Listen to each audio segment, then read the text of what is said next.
దేవుని మాటలు వింటున్నావు అంటే మొదటగా విన్నా దాన్ని నువ్వేం కలిగి ఉండాలి? రక్షణ పొందాలి.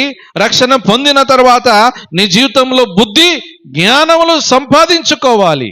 ఎక్కడా? దేవుని దగ్గర మాత్రమే బుద్ధి జ్ఞానములు మనం సంపాదించుకుంటాం.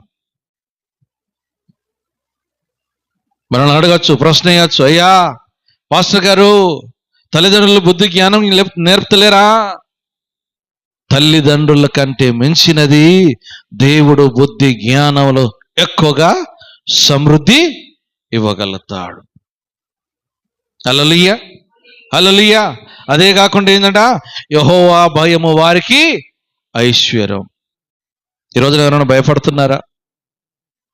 సేవకులు అంటే భయపడుతున్నారా? దైవజనులు వస్తున్నారంటే భయపడుతున్నారా? భయపడుతున్నారండి?